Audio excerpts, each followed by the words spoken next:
Assalamualaikum warahmatullahi wabarakatuh. Perkenalkan, nama saya Febrina Zafa, NIM 1933-2005. Saya Prodi Pendidikan Tari Universitas Negeri Padang. Saya akan membacakan hasil penelitian dari metode yang berjudul Tradisi Pencaksilat di Kecamatan Lintau Bua Utara. Latar belakangnya, tradisi silat diturunkan secara lisan dan menyebar dari mulut ke mulut, diajarkan dari guru ke murid. Karena itulah, catatan tertulis mengenai asal mula silat sulit ditemukan di Minangkabau. Silat atau silek diciptakan oleh Datuk Suri Diraja dari Padangan Tanah Datar di kaki Gunung Merapi pada abad ke-11. Kemudian silek dibawa dan dikembangkan oleh para perantau Minang ke seluruh Asia Tenggara. Silat diperkirakan menyebar di Kepulauan Nusantara semenjak abad ke-7 Masehi.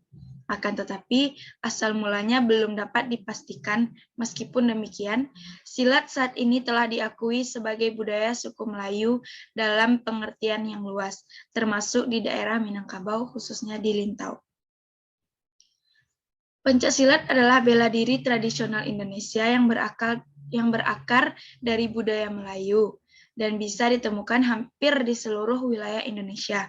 Dalam upaya membela dan mempertahankan eksistensi dan integritas pencaksilat di Indonesia, diperlukan suatu strategi pengembangannya melalui berbagai jalur. Salah satu jalur yang dapat ditempuh adalah jalur pendidikan, baik secara formal maupun secara non-formal. Pendidikan dan latihan pencaksilat secara formal dilaksanakan di sekolah-sekolah melalui program pembinaan atau pembelajaran ekstrakurikuler, dan kookurikuler. Silat lintau adalah suatu teknik seni bela diri yang dimiliki oleh masyarakat yang telah diwariskan sejak turun-temurun dan dikarenakan sifat orang Minangkabau yang suka merantau, dengan sendirinya membuat silek lintau bisa berkembang. Hal inilah yang membuat seni silek lintau berkembang sampai ke negara tetangga, yaitu Malaysia. Silat lintau pertama dikembangkan di Malaysia dan didaftarkan sebagai sebuah persatuan pada tahun 1963. Dan pada mulanya diajarkan kepada umum oleh Haji Abdul Mulok bin Idham yang berasal dari Minangkabau. Kebanyakan sejarah pencaksilat di Indonesia dikisahkan melalui legenda yang bermacam-macam dari satu daerah dan daerah lain. Silat di Indonesia kemungkinan berkembang dari keterampilan suku-suku asli Indonesia dalam berburu dan berperang dengan menggunakan parang, arit, golok, tombak, panah, dan lain-lain. Seperti yang saat ini kita lihat di berbagai suku terbelakang di Indonesia, yang hingga pada abad 20 relatif belum tersentuh pengaruh dari luar seperti suku Nias, Dayak, suku Pedalaman, dan lain-lain. Materi pencaksilat diberikan kepada semua jenjang pendidikan yang ditujukan kepada siswa dengan harapan mampu memiliki pengetahuan dan pemahaman serta keterampilan tentang olahraga pencaksilat itu sendiri. Selain itu, pencaksilat diharapkan dapat mengembangkan sikap sportif, terutama dalam meningkatkan kesehatan jasmani para siswa. 2. Identifikasi masalah. Kajian sejarah silek memang rumit karena diterima dari mulut ke mulut. Pernah seorang guru diwawancarai bahwa dia sama sekali tidak tahu siapa buyut gurunya. Bukti tertulis mengatakan bahwa dahulu silat ini diwariskan dari seorang kusir bendi atau andong dari Limau Kapeh, pesisir selatan Sumatera Barat. Seorang guru dari Sijunjung, Sumatera Barat mengatakan bahwa ilmu silat yang dia dapatkan berasal dari Lintau.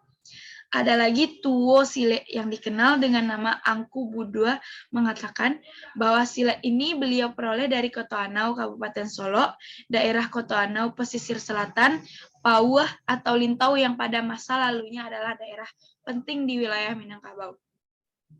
Daerah Solok misalnya ada daerah pertahanan Minangkabau menghadapi serangan musuh dari darat, sedangkan daerah pesisir adalah daerah pertahanan menghadapi seorang musuh dari laut.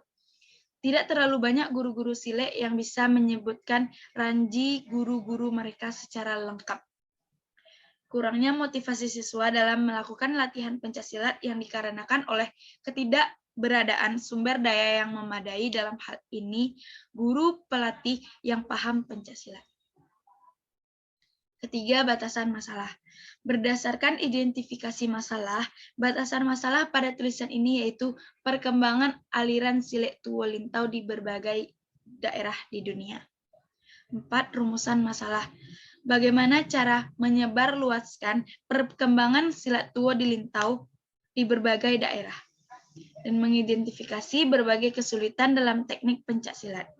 5. Tujuan.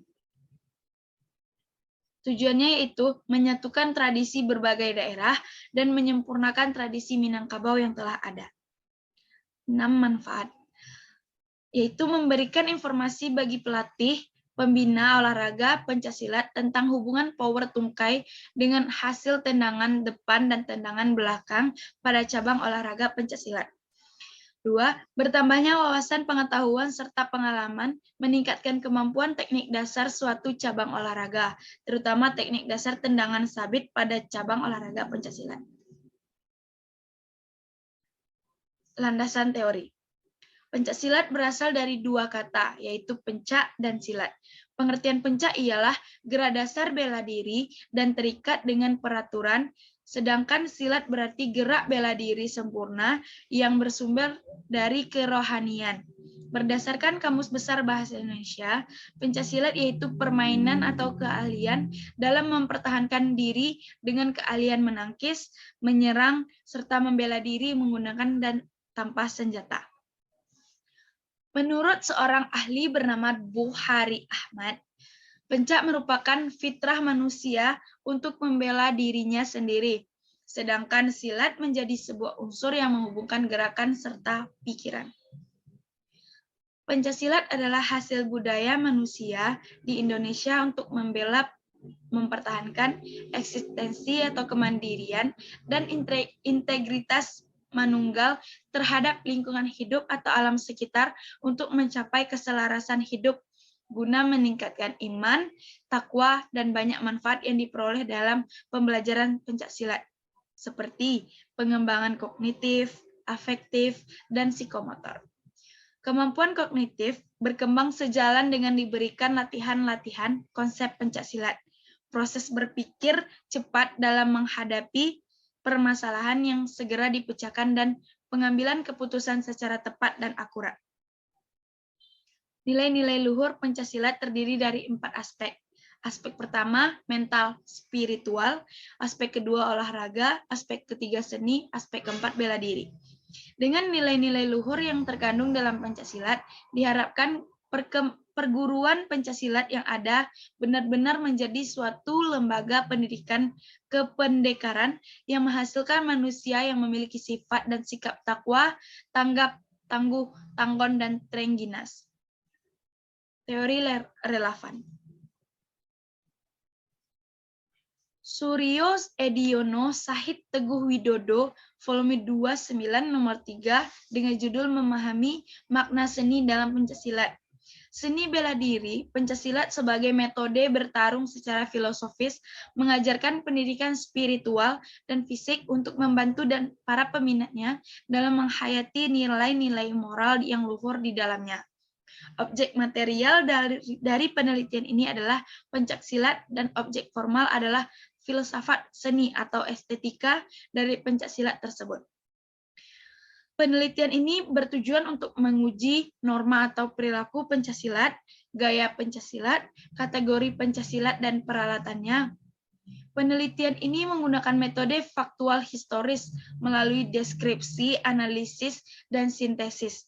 Hasilnya adalah norma pencaksilat yang secara konseptual ditemukan dalam sikap kinerja, gerak langkah, serangan, dan pertahanan atau belaan diri. 2. Gaya bela diri, aliran gaya yang terdiri dari aspek mental, spiritual, bela diri, seni, dan olahraga. 3. Seni dalam seni bela diri dibagi menjadi wiraga, wirama, wirasah, serta peralatan seni bela diri, termasuk penggunaan kostum, senjata khusus, dan pengiring musik tradisional. Teori kedua, Hirja Hidayat volume 3 nomor 2 Juni 2020 dengan judul Silat Lintau Hiliran Gumanti. Pencak silat merupakan hasil budi dan akal manusia, lahir dari sebuah proses perenungan, pembelaan, dan pengamatan sebagai tata gerak. Pencak silat dapat disamakan dengan tarian sehingga di dalamnya terdapat unsur keindahan. Bahkan pencak silat lebih kompleks karena dalam tata geraknya terkandung unsur-unsur pembelaan diri yang tidak ada dalam tarian. Sebagai hasil budaya, pencak silat sangat kental dengan nilai dan norma yang hidup dan berlaku di masyarakat. Cikal bakal pencaksilat di Sumatera Barat berasal dari daerah Agam dan tanah datar, yang lama-kelamaan menyebar ke seluruh daerah di Sumatera Barat. Juga merupakan budaya daerah yang mencerminkan kepribadian bangsa Indonesia, bahkan pencaksilat ini sudah membudidaya ke mancanegara. Teori ketiga, menurut Agung Nugroho AM yang berjudul Benturan dan Cedera pada Pencaksilat. Pencaksilat merupakan cabang olahraga keras sehingga dalam suatu latihan atau pertandingan tidak mustahil akan sering terjadi cedera. Hal ini dikarenakan olahraga pencaksilat banyak serangan dengan menggunakan teknik-teknik pukulan, tendangan, jatuhan maupun kuncian. Bentulan dari pukulan, tendangan maupun jatuhan terhadap suasana anatomis di luar tekanan normal tersebut akan mengakibatkan cedera. Sebab-sebab terjadinya cedera dalam pencaksilat itu ada dua.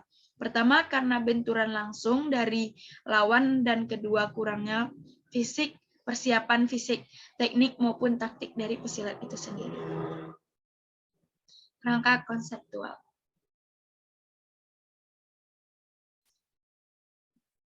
Baiklah, sekian penjelasan materi dari tradisi silat menurut saya. Sekian, terima kasih. Assalamualaikum warahmatullahi wabarakatuh.